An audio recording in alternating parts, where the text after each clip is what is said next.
7 ಬಾರಿ ಯುವತಿಯ ಮದುವೆಯನ್ನ ಹಾಳು ಮಾಡಿದ್ದಾನೆ ಮಹಾನುಭಾವ. ಮದುವೆ ನಿರಾಕರಿಸಿದ್ದಕ್ಕೆ ಯುವತಿಗೆ ಕಿರುಕುಳ ಕೊಡ್ತಾ ಇದ್ದಾನೆ ಅನ್ನುವಂತ ಆರೋಪ ಕೇಳಿ ಬರ್ತಾ ಇದೆ. ಬೇರೆ ಮದುವೆ ಆಗೋದಕ್ಕೆ ಬಿಡದೆ ನಿರಂತರವಾಗಿ ಟಾರ್ಚರ್ ಕೊಡ್ತಾ ಇದ್ದಾನೆ ಅನ್ನುವಂತ ಆರೋಪ. ಚಾಡಿ ಹೇಳಿ 7 ಬಾರಿ ಮದುವೆ ಕ್ಯಾನ್ಸಲ್ ಮಾಡಿಸಿದ್ದಾನೆ ಭೂಪ.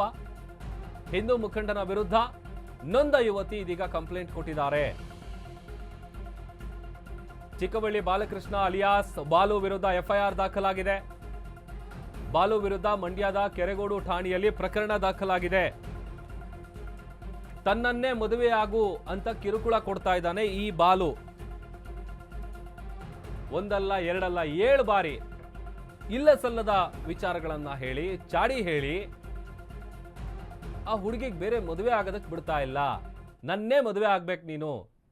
ಒಂದಲ್ಲ ಎರಡಲ್ಲ 7 ಬಾರಿ ಅದೇ ತರ ಮಾಡಿದಾನೆ. ಮದುವೆನ ಕ್ಯಾನ್ಸಲ್ ಮಾಡಿಸ್ತಾ ಇದ್ದಾನೆ. ಬೇರೆ ಮದುವೆ ಆಗೋದಕ್ಕೆ ಬಿಡದೆ ನನಗೆ ಟಾರ್ಚರ್ ಕೊಡ್ತಾ ಇದ್ದಾನೆ ಅನ್ನುವಂಥ ಆರೋಪವನ್ನ ಆ ಯುವತಿ ಮಾಡಿದ್ದಾಳೆ. 4 ವರ್ಷದ ಹಿಂದೆ ಬಾಲು ಜೊತೆ ಯುವತಿಯ ಮದುವೆ ನಿಶ್ಚಯ ಆಗಿತ್ತು.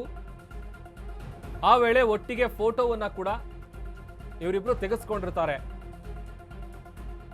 ಒಂದಷ್ಟು ಸುಳ್ಳುಗಳನ್ನ ಹೇಳಿ ಮದುವೆ ನಿಶ್ಚಯ ಮಾಡ್ಕೊಂಡಿದ್ದ ಈ ಬಾಲು ಆತನ ನಡವಳಿಕೆಗೆ ಬೇಸತ್ತು ಮದುವೆ ಬೇಡ ಅಂತ ಆ ಯುವತಿ ಡಿಸೈಡ್ ಮಾಡಿದ್ಲು. ಈಗ ಬೇರೆ ಕಡೆ ಮದುವೆ ಆಗ್ಬೇಕು, ಅದಕ್ಕೂ ಕೂಡ ಬಿಡ್ತಾ ಇಲ್ಲ, ಕಿರುಕುಳ ಕೊಡ್ತಾ ಇದ್ದಾನೆ.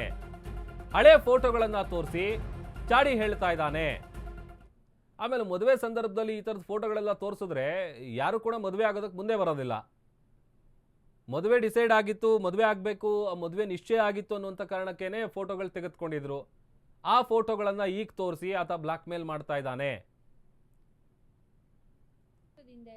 ನಮ್ಮ ಮನೆಯಲ್ಲೂ ಒಪ್ಪೆ ಅವ್ನು ಮದುವೆ ಮಾಡಬೇಕು ಅನ್ನೋ ಫಿಕ್ಸ್ ಆಗಿತ್ತು. ನಮಗೂ ಇಷ್ಟ ಇತ್ತು, ಮನೆಯವ್ರಿಗೂ ಇಷ್ಟ ಇತ್ತು, ಮದುವೆ ಮಾಡಬೇಕು ಅನ್ನೋ ಫಿಕ್ಸ್ ಆಗಿತ್ತು. ಆದರೆ ಅವನು ಸುಳ್ಳು ಮಾಹಿತಿ ಕೊಟ್ಟಿದ್ದ. ನಾನು ಗೌರ್ಮೆಂಟ್ ಅಪಾರ್ಟ್ಮೆಂಟ್ ಆಗಿದ್ದೀನಿ, ನಮಗೆ ಸೈಟ್ ಐತೆ, ಮನೆ ಐತೆ, ಮಂಡ್ಯದಲ್ಲಿ ಅಷ್ಟು ಮನೆ ಐತೆ, ಇಷ್ಟು ಮನೆ ಐತೆ ಅಂತ ಸುಳ್ಳು ಹೇಳಿದ. ಜಮೀನು ಅಷ್ಟೈತೆ, ಇಷ್ಟ ಐತೆ ಅಂತ. ಅದೇ ನಮ್ಗೆ ಗೊತ್ತಿರಲಿಲ್ಲ. ಚಿಕ್ಕಬಳ್ಳಿ ಅಲ್ವಾ, ಅದು ನನಗೆ ಅಜ್ಜಿ ಮನೆ ಚಿಕ್ಕಬಳ್ಳಿ, ಗೊತ್ತಿರೋದೇ ಅಲ್ವಾ ಅಂದ್ಬಿಟ್ಟು ಹ್ಞೂ ಅಂತ ಹೇಳಿದ್ದು. ಆಮೇಲೆ ಬೇರೆ ಬೇರೆ ಕಡೆಯಿಂದ ಎಲ್ಲ ವಿಷಯ ಬಂದಾಗ ಅವ್ನಿಗೆ ಗೌರ್ಮೆಂಟ್ ಲಾಯರ್ ಅಲ್ಲ, ಅವ್ನಿಗೆ ಸೈಟು ಮನೆ ಏನಿಲ್ಲ, ಊರಲ್ಲೂ ಜಮೀನಿಲ್ಲ, ಅವ್ನು ಸ್ವಲ್ಪನೇ ಇರೋದು, ಹಂಗೆ ಹಿಂಗೆ ಅಂತ ಎಲ್ಲ ವಿಷಯ ಗೊತ್ತಾದಾಗ ಅವ್ನು ಸರಿ ಇಲ್ಲ ಬೇಡ, ಅವ್ನ ಕ್ಯಾರೆಕ್ಟರ್ನ ಆಮೇಲೆ ಬೇರೆ ಸಾಬ್ರ ಜೊತೆಲೆಲ್ಲ ಜಗಳ ಮಾಡ್ಕೊಂಡಿದ್ದಾನೆ, ಬೇರೆ ಬೇರೆ ಕಡೆ ಎಲ್ಲ ಕಿರಿಕೈತೆ, ಅವನು ತುಂಬ ಕೆಟ್ಟ ಒಪಿನಿಯನ್ ಎಲ್ಲ ಬತ್ತ ಅವನ ಮೇಲೆ. ಹಂಗಾಗಿ ಇವ್ನು ಬೇಡ, ಸುಮ್ಮನೆ ಮುಂದೆ ಪ್ರಾಬ್ಲಮ್ ಆಗುತ್ತೆ, ಇವೆಲ್ಲ ಬೇಡ ಅಂದ್ಬಿಟ್ಟು ಕ್ಯಾನ್ಸಲ್ ಮಾಡ್ಕೊಂಡು ಅದೇ ದ್ವೇಷ ಇಟ್ಕೊಂಡು ಮದುವೆ ಕ್ಯಾನ್ಸಲ್ ಮಾಡಿದ್ರಲ್ಲ, ನನಗೆ ಎಲ್ಲ ಯಾರು ಹೇಳ್ಕೊಟ್ಟು ಮದುವೆ ಕ್ಯಾನ್ಸಲ್ ಮಾಡ್ಸಾರಲ್ಲ ಅನ್ನೋ ದ್ವೇಷಕ್ಕೋಸ್ಕರ 4 ವರ್ಷದ ತವಿಂದ ಎಲ್ಲೇ ಮದುವೆ ಬೇರೆ ಹುಡುಗಂಗೆ ಸೆಟ್ ಆದರೂ ಎಲ್ಲೂ ಮದುವೆ ಆಗಕ್ಕೆ ಬಿಡ್ತಿಲ್ಲ ಸರ್ ಅವರು. ಯಾರೇ ಏನು